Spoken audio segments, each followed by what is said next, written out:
गंगोत्री से 13 मील नीचे एक गांव है। पूज्य बाबूराम महाराज स्वामी प्रेमानंद जी के मुख से अनेकों बार सुना था कि सत्र का अन्न तामसिक होता है और उसे ज्यादा दिन तक खाने से बुद्धि भ्रष्ट हो जाती है। मन में बारंबार यही बात उदित होने लगी। पास में कौड़ी भी न थी जिससे स्वयं ही अपने भोजन का प्रबंध कर पाता। रुपए पैसे तो पहले से ही अपने पास नहीं रखता था और गांव भी 13 मील नीचे था। फिर इस बर्फ जैसे ठंडे पानी में स्नान करने और बिना गर्म किए पानी पीने से दांतों का खूब क्षरण होना शुरू हो गया था। इतनी पीड़ा होती थी कि खूब नरम रोटी भी चबाकर नहीं खा पाता था। उसे दाल के पानी में घोलकर निगलना पड़ रहा था। ज्यादा आइसक्रीम खाने से दांतों की जैसी दशा होती है, गंगा का बर्फ मिश्रित पानी पीने से दांतों की उससे भी अधिक क्षति हो रही थी। इसीलिए सत्र के मैनेजर तथा 2-1 अन्य लोगों ने भी पानी को बिना गर्म किए पीने से मना किया था। लेकिन पानी को गर्म भी भला कैसे करता? उसके लिए बर्तन कहाँ से लाता? इन्हीं सब कारणों से नीचे के गांव में जाने का निश्चय किया। गंगोत्री के गांव में गंगोत्री से 13 मील नीचे स्थित उस गांव में एक नागा साधु रहते थे। वे 6 साल से एक भयंकर दुर्गंधपूर्ण छोटी सी झोपड़ी में रहते थे। 6 वर्षों से अन्न ग्रहण न करने के कारण उनके शरीर की हड्डी पसली निकल आई थी। वे एक तरह की पहाड़ी जड़ी बूटी खाकर ही जीवित थे। उन्होंने ऐसा व्रत लिया था कि 12 वर्ष तक अन्न स्पर्श नहीं करेंगे। बैठने की उनमें बिल्कुल भी क्षमता न थी। इस कारण वे चलते नहीं थे, सर्वदा लेटे ही रहते थे और चरस के दम लगाते थे। दिन में कई बार उसकी जरूरत होती थी। गरीब पहाड़ियों को वे और कुछ तो नहीं सिखा सके, लेकिन चरस पीना खूब सिखा दिया था। उनका दर्शन करने उनके बिस्तर के पास जाकर पूछा, कुछ क्रिया करते हैं क्या? उन्होंने बताया, हठयोग की अमुक क्रिया करता हूँ। जो बूटी वे खाते थे वो आकार में छोटी थी, देखने में हल्दी जैसी, अंदर से लाल और खाने में मीठी थी। कहते थे कि उसे खाने से भूख नहीं लगती, लेकिन मुझे तो काफी भूख लगी। शाम को एक पहाड़ी ने करीब आधा सेर उबले हुए आलू दिए। उस दिन उसी को खाकर रहा। पिछले साल से पहाड़ों में फसल अच्छी नहीं हुई थी। किसी गांव में थोड़ी बहुत हुई और किसी में कुछ भी नहीं। जो थोड़ी बहुत फसल हुई था उसे महंगे कीमत पर बेच दिया गया था। अतः गांव में सभी लोग आलू उबालकर खाते थे। मैं भी कुछ दिन आलू खाकर रहा। फिर मन में आया कि यह इन गरीब लोगों का कितना कष्ट से जुटाया हुआ आहार है। मुझे खुशी से देते हैं, परंतु इनके अभाव की बात जानकर भी मेरा यह खाना उचित है क्या? यदि माँ की इच्छा हुई तो जब उनके पास अन्न रहेगा तब पुनः आऊंगा। वे लोग मुझसे रहने के लिए आग्रह करने लगे, परंतु मन नहीं माना। पुनः उत्तर काशी की ओर चल पड़ा। पहाड़ी लोग, विशेषकर गढ़वाली, बड़े धर्मभीरू होते हैं। शिव और विष्णु तो है ही, परंतु उनमें से अधिकांश के राजपूत होने के कारण उनके उपास्य देवी देवताओं में माँ काली भी एक है। माँ के समक्ष ये लोग बलि भी चढ़ाते हैं। दूसरे देवी देवताओं की अपेक्षा भूत प्रेत की पूजा कहीं अधिक प्रचलन है और इन भूत प्रेतों का प्रकोप भी वहाँ बहुत अधिक है। वहाँ के कुछ लोगों की धारणा है कि खून चढ़ाए बिना ये देवता संतुष्ट नहीं होंगे। ये देवता एक छोटे से पत्थर या कपड़े के टुकड़े से ही संतुष्ट भी हो जाते हैं। मैदानी अंचल से जितना ही दूर हिमालय प्रदेश की ओर जाओ, पहाड़ी लोग उतने ही अच्छे होते हैं। वे न तो झूठ बोलते हैं और न ही चोरी करना जानते हैं। इसका प्रमाण यह है कि पहाड़ी अंचलों में ग्रामवासी अपने मकानों में ताले तक नहीं लगाते। वे अपनी जबान के पक्के होते हैं, अर्थात जो कहते हैं उसे यथासाध्य पूरा करने का प्रयास करते हैं। डाकू भी है, परंतु उनमें अधिकांश तिब्बती हैं। पूरे निरक्षर होने के बावजूद पहाड़ी लोग बड़े होशियार होते हैं। उन्हें कोई बात समझने में ज़्यादा देर नहीं लगती। बातचीत में भी काफ़ी बुद्धिमान होते हैं, परंतु धारणा शक्ति मध्यम होती है। वे शरीर से मजबूत, देखने में सुंदर और कष्ट सहने के आदी होते हैं। पहाड़ी महिलाएं पुरुषों की अपेक्षा अधिक कष्ट सहने वाली, मेहनती और सुंदर होती हैं।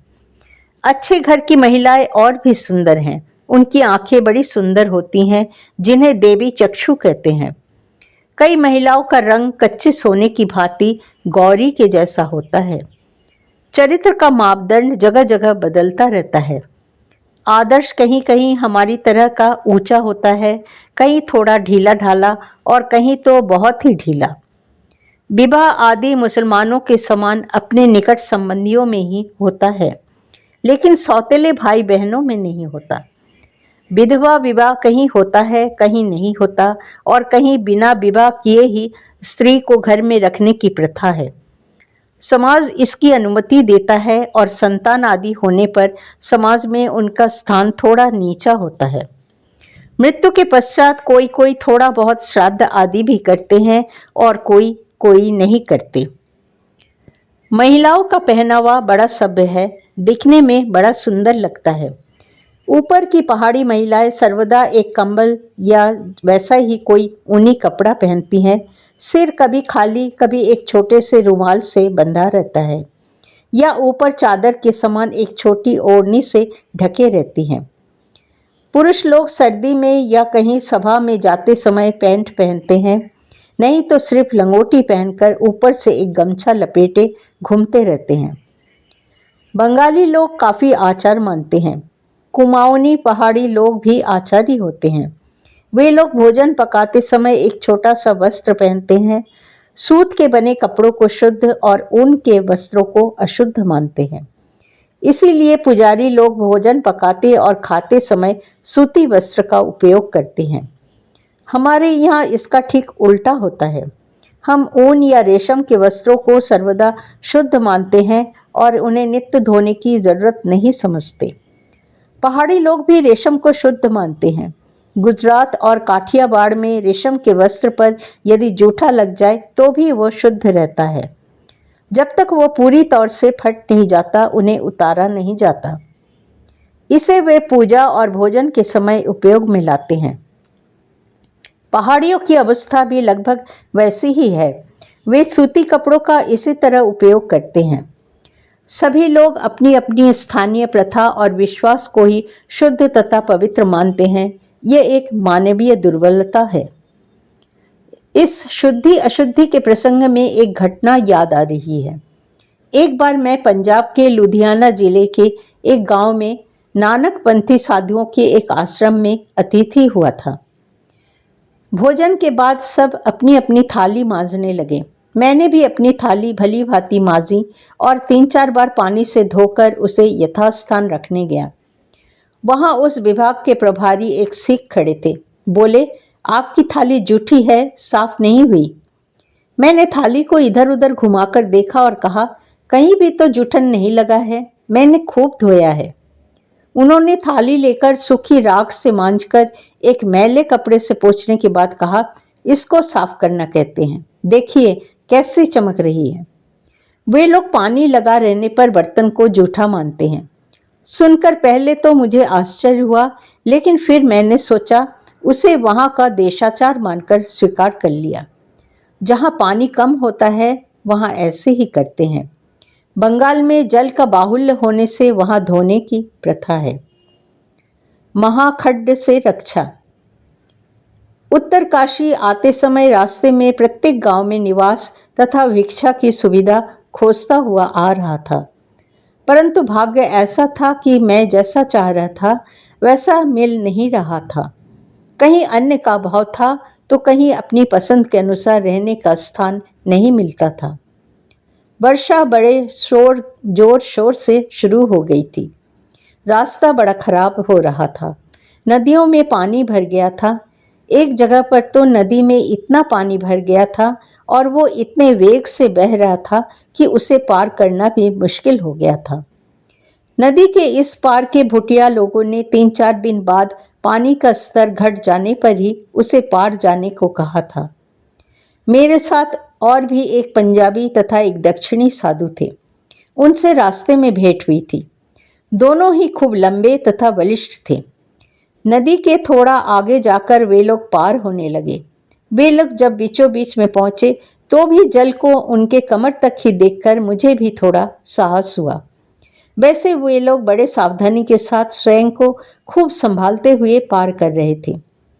पानी का वेग बहुत अधिक था।